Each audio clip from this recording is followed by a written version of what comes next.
এই যে ডিম নিয়ে আমি বসে পড়ছি। আজ একটা রান্না হবে ডিমের রেসিপি। তাই ডিম তো আমরা সবাই খাই, তোমরাও খান। তাই আজই যে আমি ডিমটা রান্না করি একবারে অন্য মতন করিয়া। ডিমটা আমি রান্না করি কেমন করিয়া তাহলে তোমরা দেখো। আশা করম তোমার খুব ভালো লাগবে। এই যে ডিমটা প্রথমে আমি এখন ফাটি নিই।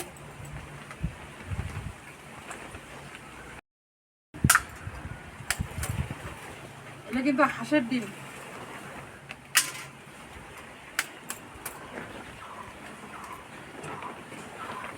তাহলে ডিম নিলাম মুই এটা 7টা। তাহলে মুই হালকা একটু লবণ দিই ডিমটা, হলুদ দিই। তাহলে ভালো করে এদের ফেটে নিন। এই যে মুই একটা মশলা করে নিয়েছিলাম, তো এই মশলাটা আপনার ডিমের ফেটাটা দিয়ে দিন। এই যে ডিমটা এখন ফাটানো হয়ে গেছে। তাহলে এই যে আমি হাতে একটা প্লাস্টিক নিয়েছিলাম, এই প্লাস্টিকটা ডিমটা ঢালে দিন। এই যে প্লাস্টিকের মুখটা মুই এলা বাঁধে দিন ভালো করিয়া, যাতে ডিমটা বিড়াই না। এই যে মুই আগতে জল বসে দিছুম করাই।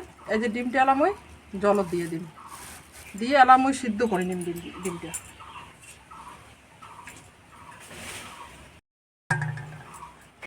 ঢাকনাটা উল্টে দেখি এই যে কত সুন্দর হয়ে গেছে ডিমটা। এটাকে না রাখি ঠান্ডা হোক।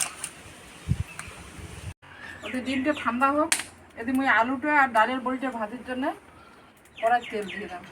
কড়াইটা গরম হয়ে গেছে। প্রথমে ডালের বড়িটা ভাজি রাখি দিন। ভাজা হয়ে গেছে, আমি নামিয়ে নিলাম। আর আজকে যে এত হাওয়া।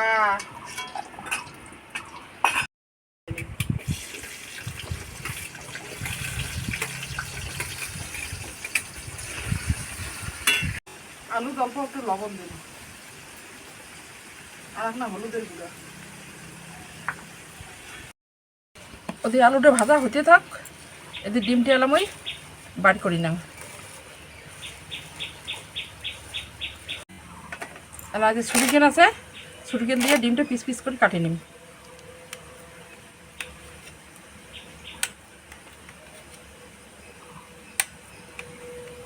আজ যে এত হাওয়া দিছে না,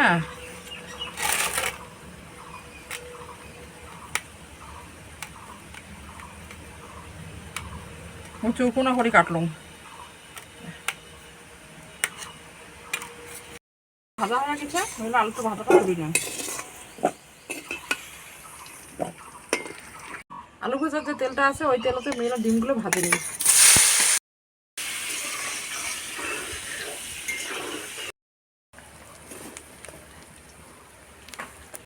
দেখো ডিমটা কত সুন্দর ভাজা হয়েছে না, কি সুন্দর ফুলি ফুলি উঠছে ডিমগুলো।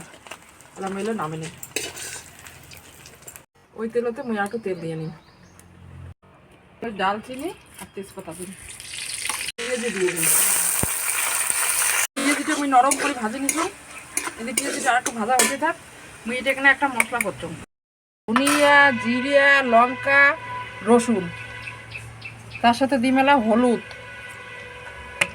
তার সাথে দিম কিছু লবণ দিয়ে ভালো করে একটা মশলা আগত আমি করে রাখছো। এই মশলাটা এলা দিয়ে দিন। মশলাটা আমার কষানো হয়ে গেছে। এলা কালার বড়ালা যে আগতে ভাজি রাখছো ওই বড়াগুলো এলা দিয়ে দিন। এই যে মশলাটা কষানো হয়ে গেছে, কত সুন্দর কালারটাও আছে, সেন্টটাও সেই। এলা যে ভাজি রাখা আমার ডিমটা আর আলুটা দিয়ে দিন। একসাথে ভাজা হয়ে গেল মার, এলা না অল্প জল দিন। এই যে তরকারিটা আমার হয়ে গেছে, এখানে গরম মশলা গুঁড়ো দিয়া নামে দিই মেলা। কত সুন্দর কালারটা হচ্ছে, সেনও যা হচ্ছে না। তাই তোমরা তো আমার মতন ডিমের রেসিপি করি খান। এই যে মুই যেমন করি বানালাম, তোমরা এই মতন করে বানিয়ে খান। একদিন হলেও কিন্তু বানিয়ে খাবেন, সেই স্বাদ পাবেন ডিমের রেসিপিটা।